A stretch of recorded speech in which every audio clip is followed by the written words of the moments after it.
With just a few weeks to go in the 2025 legislative session, there's still plenty of work to be done. Issues like housing, workers' comp, and education are at the forefront of municipal leaders' minds. CCM's crack policy team is working around the clock, reading bills, holding meetings with legislators, and hearing from CCM's municipal members. Joining us today is Brian O'Connor and Randy Collins, Director and Deputy Director of Public Policy and Advocacy, to talk us through the final days of the session and discuss what is on the table for our towns and cities. The Municipal Voice is a Connecticut Conference of Municipalities podcast in collaboration with WNHH LP 103.5 FM. I'm your host, Matt Ford. As always, be sure to give us a like and let us know what you're thinking in the comments. CCM's Municipal Voice podcast continues to present a key forum in important state-local issues. The views expressed do not necessarily reflect the consensus views of CCM or a member of municipal leaders. Brian, Randy, thanks for joining us. Glad to be back. Yeah, so we're coming towards the end of the session here, which is why we're having you on right now to kind of give us where we're at as we're closing in on the end here. So, Brian, I'll start you off. What's going on right now? What's kind of the headline news? Yeah, very good. Thank you, Matt. I'd say right now, there are a couple of things that I want to alert your viewership with is we just passed a major workers' comp reform bill. It was in light of a Supreme Court decision in Connecticut that we, for lack of a better term, call it Gardner. That was the main individual involved in with the case's name. But basically what it did is it would have reverted back to 1993 workers' comp laws, or actually pre-1993. Okay. The last time there was a major reform, which would have exposed municipalities to, I think it was estimated to be like 240% increases potentially in the premium. So we were able to kind of work through that. There was negotiations not only with the Trial Lawyers Association, but also with the unions. And we were able to come up with a proposal that was voted on yesterday by both the House and Senate, and we anticipate will be signed by the governor. Okay. That will at least make premiums more predictable going forward, and limits our exposure. So is that when we're calling that a win? That's good for us. Good news. That's very good for us. Okay. Yeah. The alternative would have been horrible. One community would have seen their premiums increase by $3.6 million. Jeez. And that's just the premiums. That's not awards or other payments. So we dodged one on that. Yes. Hey, Randy, what's keeping you up at night right now? What's keeping me up at night right now is the budget. We're really this is a budget year. So we're very much looking at where can we provide additional aid to municipalities. The legislature is really constrained by the constitutional the fiscal guardrails that limit spending, which I think is very frustrating because we're looking at either a record surplus or they're projecting a record surplus or a near record budget surplus for almost the sixth or seventh year in a row. The state's budget reserve fund is now in excess of $4 billion. So the rainy day fund is chock full. And so they're actually looking to change the statutory cap on that to actually deposit another billion to bring it up over $5 billion. At the same time, we're seeing a lot of towns that are going through revaluations, which are required to do every 5 years. And we're seeing a significant shift from commercial value to residential value, which is really putting a strain on residential property taxes. And we're screaming for relief wherever the legislature can assist. Yeah. So, Brian, what are some of the forms of relief that we're looking maybe to get? One of the things we're proactive on is education. We did see a substantial increase within the appropriations budget on the excess cost grant. We're still looking at, seeing what we might be able to do with the foundation grant. I think that's one of the key issues going forward. It hasn't been updated since 2013. We're also looking at potentially seeing if we can add a weight for special education or students with disabilities and add that to the ECS formula. It's a little trickier than I think people originally thought it might Yeah. be, but we're still trying to work through that. And, so that's an area that will provide immediate relief to municipalities that will at least uh, help offset some of the costs for special ed, which is probably Yeah. one of the drivers of recent property tax increases, is the increase in special education funding. Yeah, I know on the communication side, we've had this push recently called Do the Math. Is this kind of tied into the same issues of Very much asking so. the governor and the Senate and everybody to like look at the numbers? And part of our thing with this is that these mandates and these cuts into education, they're going to end up driving up property taxes, right? Yep. I mean, as we're confined, I mean, we are confined to property tax revenue and state aid, which, um, well, state aid, I think, has been consistent over the last few years, which, you know, when we look back not too long ago, when we were in consistent budget deficits, Yeah. that wasn't the case. But, in light of, special, record surplus year after year, having consistent state aid has not been keeping pace with just our everyday costs that are going up, that we're getting the same amount of revenue, yet every single thing that we are, insurance, energy costs, fuel costs, all of those continue to rise. Labor costs, health insurance, continuing to rise. And how are we keeping pace with that? And I think that's really where the problem is. So it's been steady, but the costs have not. Yeah. So even beyond the straight additional funding, I mean, even with the budget that passed out of probes, certainly we didn't see a lot of relief in terms of additional aid, additional funding for payment in lieu of taxes. That's for money we're supposed to receive in lieu of where we have property taxes are exempt. So universities, hospitals, churches, stuff like that. State properties, exactly. So that remains steady. So we didn't see a lot of additional aid. So we are working with the legislature and looking for ways, other avenues to provide property tax relief, to provide additional aid to municipalities. We're looking to get a little bit of relief with motor vehicle revenue. When towns that are going through these revals are forced to come down on their mill rates to protect their property taxpayers, because you're seeing literally, residential property. I know Weathersfield just came through, and some people were saying that their properties increased by more than 46%. Wow. So towns are lowering their mill rates, but that also reduces the motor vehicle reimbursement based on the cap that the legislature passed. To say, instead of having it, those numbers fall off immediately, reduce them almost at a phase down over a 5-year period to ease that sticker shock a little bit. I know car taxes is kind of one we talk about year after year, and there's always talk about getting rid of them. But the consequences of that, you got to think of first before you do it, and it's kind of one of these issues that comes up in some form all the time. Yeah, there's another bill that came out this year out of the Finance Committee that would eliminate set in motion a plan to eliminate the car tax. Yeah. Within the bill, there was a plan that would offset the municipal revenue, but you're talking $1 billion revenue stream. Yeah, and it's a huge chunk of money. Yeah. One, I mean, I don't know how they would work that into the existing fiscal guardrails and the spending cap, but also, we can look at the payment in lieu of tax that I just mentioned, which is significantly underfunded. Our education expenditures, excess costs, which we just talked about, are underfunded. We can go through this list of. Yeah, like you said, it's been steady, but like it's never actually been fully funded like it's supposed to be, right? It's never been fully funded. And I think one of the arguments is pay for what you have on the books before you create a new payment that we would have to do. So, it was not a fun public hearing, but that's kind of why we're up there. That we have concerns that the state's not going to meet its commitment if you were to take on $1 billion revenue stream. And are we going to be reimbursed dollar for dollar? Yeah. And that's what we're seeing too. We're seeing just an erosion in our tax base, our grand list. And, part of it, you look at the veterans property tax exemption that's going forward. Yeah.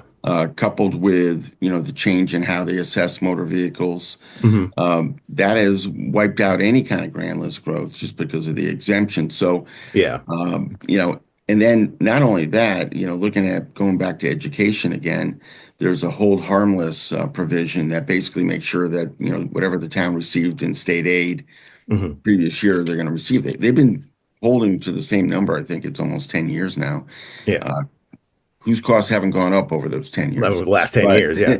now they're looking to remove that, and that affects 81 communities. And so those are some of the fights that we're fighting on behalf of our members. Yeah. So there's obviously other stuff going on other than just the property tax and taxes. One thing that I was paying attention to was street takeovers. What was going on? What's going on with that stuff? Yeah, the bill going forward, it's on the Senate calendar. Actually, the Senate passed. It's on the House calendar now. Hmm. Basically, would give more teeth and ability for municipalities to kind of uh, handle those kind of situations and Hmm. have real penalties that would impact the people that are doing the takeovers or riding their ATVs illegally. Yeah.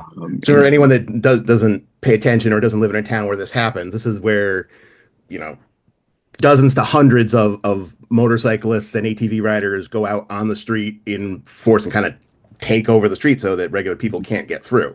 it's very dangerous. It's very dangerous, and then they do like burnouts and like it's stuff that should not be done in the street.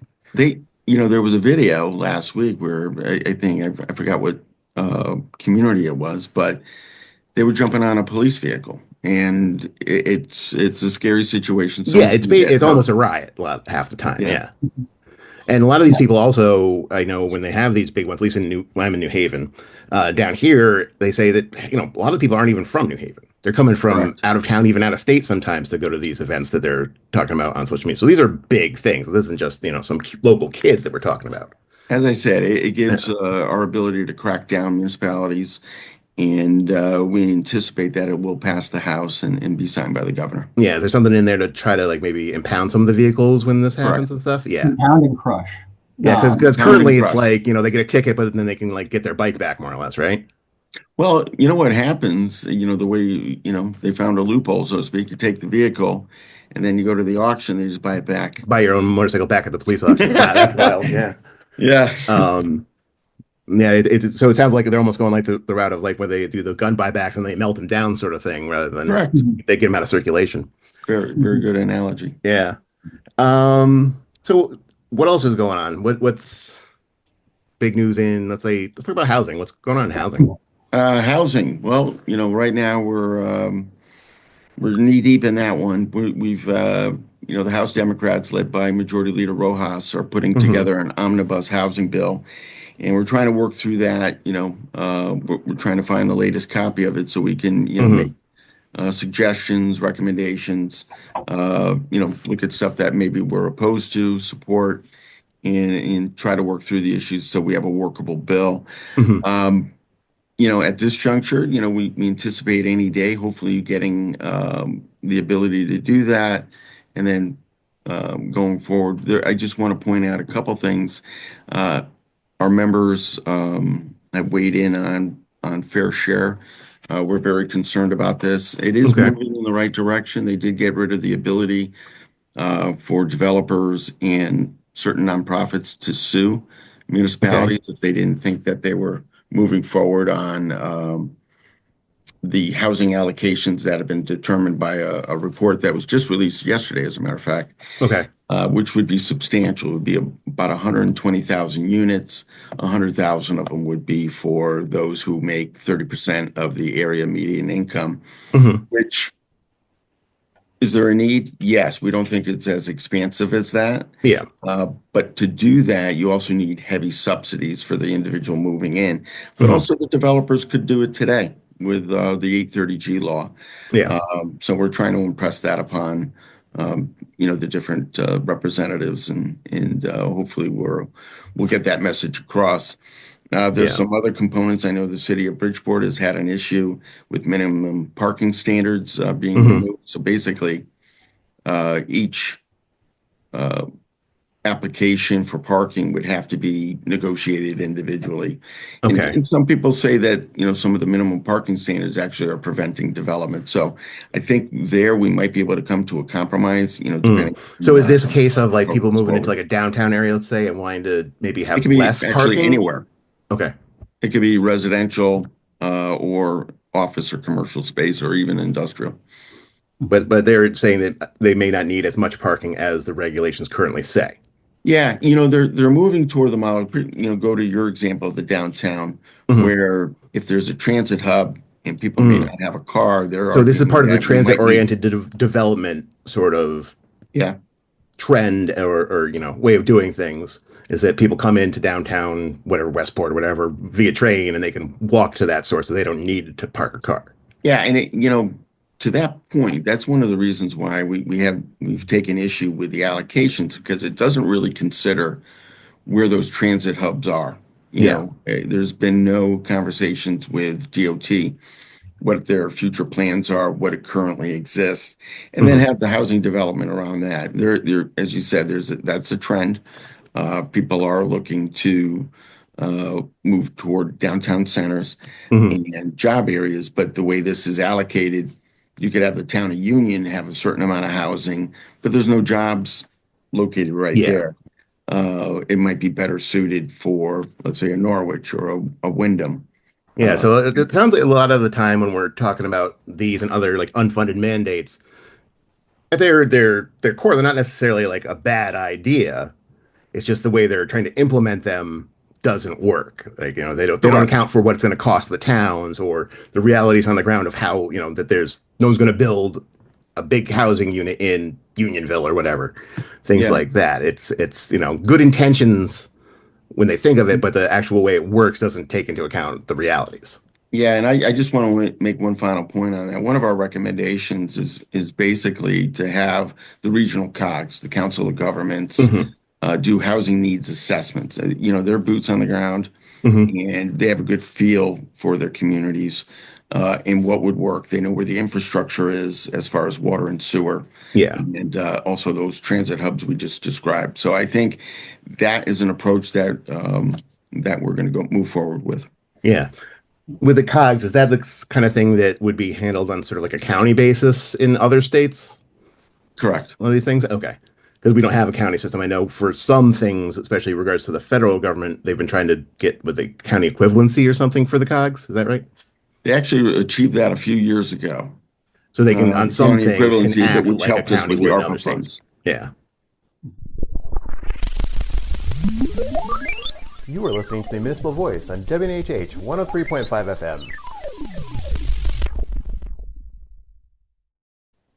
One of the other big issues that we've been dealing with, it's one of the tough issues I think that we're looking at is it's Senate Bill 6 that was recently passed by the Senate, and Okay. this would subject municipal park and rec, especially our summer programs, Hmm. to state oversight. It would license them by the Office of Early Childhood, Okay. and really coming out of an unfortunate, a really ugly situation in Bethany. Hmm. Uh, with a child abuse, a child abuse arrest. Yeah. But what our concern is that the language that was passed in Senate Bill 6 wouldn't have prevented what we saw in Bethany. And the overreaching impact of this would be to really reduce or eliminate a lot of those municipal summer rec programs, which Yeah. are really a needed piece of summer childcare. There's certainly Yeah. a long time issue that they're working on is what they refer to as childcare deserts in certain parts of the state where people Hmm. don't have access to summer programs.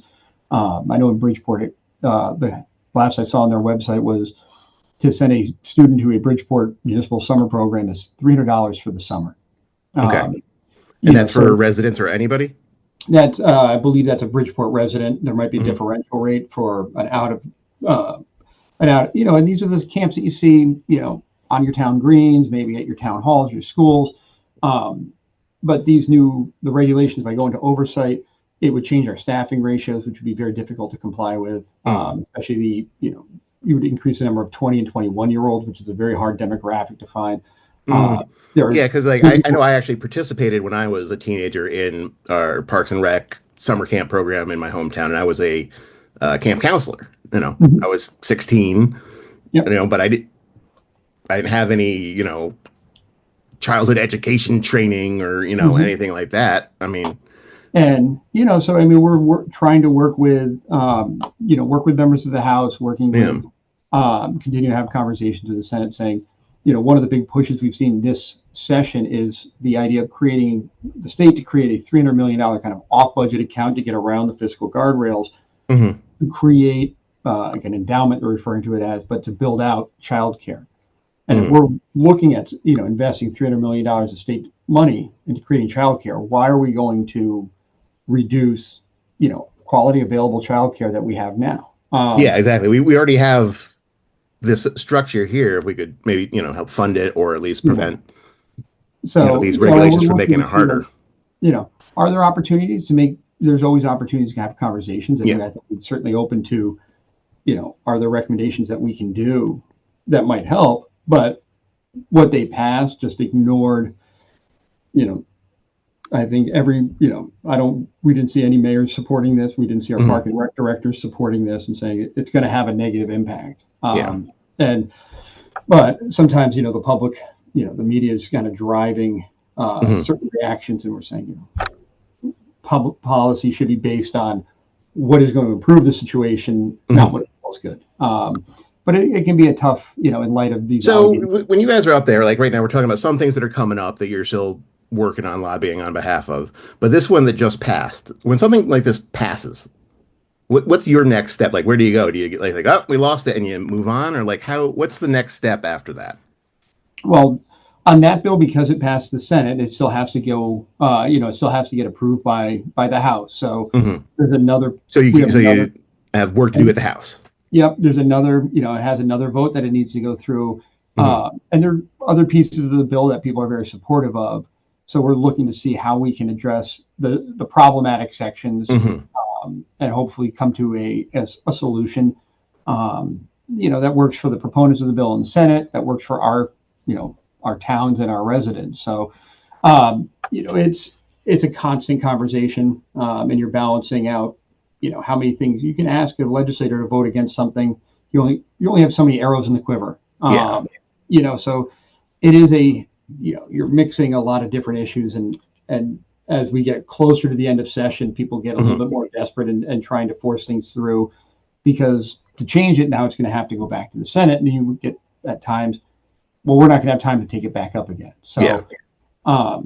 it's we look at the majority leader and the speaker, and then the president of the Senate. Really they're trying to run a railroad right now. They have a lot of trains and not a lot of track. Yeah. So it's balancing out where all of these things go before the statutory. We end on June 4th at midnight. Yeah. And then we still have the budget out there, which is going to be, really the biggest issue for us is where we're going to land on the budget. That's going to set the tone for the next 2 years. Yeah. But we did see movement yesterday. The governor had declared a fiscal emergency. Okay. To fund Medicaid. There was a deficiency, and by doing that, it opened up about another through that action. They provided $300 million for deficit spending for that, but it will actually open up about $600 million in additional spending that they're allowed to do in the biennium. Okay. So we're hoping that some of that expanded area, because again, we don't have a revenue problem. It's not it's not like the deficit days where we didn't have the money. We don't have the capacity to spend the money. Yeah. The structures aren't there. Yeah. And, so we're looking to, with that additional 600 million in spending that's now available, can we get a little bit more of that relief in some of those priority areas for our municipalities? Yeah. Brian, we're coming to the end of the session here. You said June 4th is coming up. Is there anything that didn't get done this session that you're thinking we're going to have to tackle again next year? Well, we're still optimistic on a few of them. But I'd say, looking at the education funding, I think, depending on where we land, I think there's still other components of the what we were following, Senate Bill 1511, that we'd like to revisit next year. I So think, we've a got lot of some ground on that, but there's still a lot more to do. correct. And I think sometimes, we got to remember that a lot of times Connecticut, most legislatures, I presume, it's incremental change. So sometimes you make your Steady case, habits. Yep. you try to get a piece of it and you keep going forward. So right now we're going to concentrate on that special ed piece and the foundation grant. The one thing that I failed to mention earlier is that we're also looking at indexing if they don't want to allocate the monies directly this year, Mhm. at least maybe put in a indexing the foundation grant. So going forward, it'll increase based on the cost of doing business in Connecticut. I think Indexing. one, Randy, could you just explain indexing quick to me? Like, what So does that basically, or Brian? I forgot the exact number, but let's just say for argument's sake, it's $11,500 per Mhm. student. Okay. That's the foundation grant. We would say, what, inflationary costs, personnel costs, we're going to increase your funding from that 11.5 by 3.5% next Mhm. year. So then it's 800 per student. And Because it's then tied to a it's certain index. Is the idea. correct. And have it Gotcha. go Okay. year over year. So then you don't have to come back to it. And I think that's what's happened, is that it's been frozen in time for the last 12 years. Mhm. And in the cost of, just how many raises have gone up or Yeah. for teachers, So energy the way it is costs, right now, it's like healthcare. unless you revisit it, it just stays the same. So it could stay the same for a decade, 20 years, however Yeah, long. the only way you change But if is you do through the the statute. indexing, it would just automatically be set up to keep pace with that's inflation why or whatever. when Brian mentioned Yeah. that hold harmless piece, you have 81 communities that, because they've had declining student enrollment, Mhm. their education out, the money that they would get under the ECS formula, the education cost sharing, theoretically should go down because it's a lower number of students. But Mhm. what are you buying today that you paid the same for 10 years ago? Yeah. And that's what we're trying to say. And then a lot of times a district might lose 10 students, 12 students over, you know, and, but they're spread out over multiple grades, maybe multiple school buildings. Mhm. So even though I'm down 10, 15 students, because they're so spread out, it doesn't allow me to reduce a teacher. So you Yeah. might have You one get teacher cut teachers. You can't shut down a school building. because you went from 19 Yeah. to 20 to 19 in a particular grade. So that overfunded aspect, no towns are underfunded Yeah. based on what their actual costs are. And this would address that issue as well. So we would no longer have just this arbitrary numbers. We've been working towards 10 years phase in of full ECS funding. Mhm. We always knew that when we enacted that, by the time we got to that full phase in over 10 years, Yeah. that we were going to have to start all over again. Yeah. So we're looking for something that's a little bit more dynamic that keeps pace, so we don't have to fight it out on an annual year-to-year basis. And towns can predict, all Yeah. right, this is where my costs are this is where my education funding should be, and it's not as, Yeah. like, We know that costs increase over the years. It's just how inflation works. So why not Mhm. account for that ahead of time instead of having to re-legislate this every couple of years? Yeah. Correct. Correct. All right, guys. So the final thoughts from either one of you about what people need to know, what's going on in the session. Well, I'm just going to make a statement, to the extent that your listeners are on, many of our members are going to tune in. I think it's very important just to have your voice heard, make contact with your state rep and state senators to help influence that legislation. I think, Randy, case in point, with Senate Bill 6, we've had a very good outreach on that from Park and Rec members, but also our local leaders. And we're hoping to do the same with housing and other issues where your voice is influential. And I can't impress upon people enough to do those calls and send those emails and texts because they do make a difference.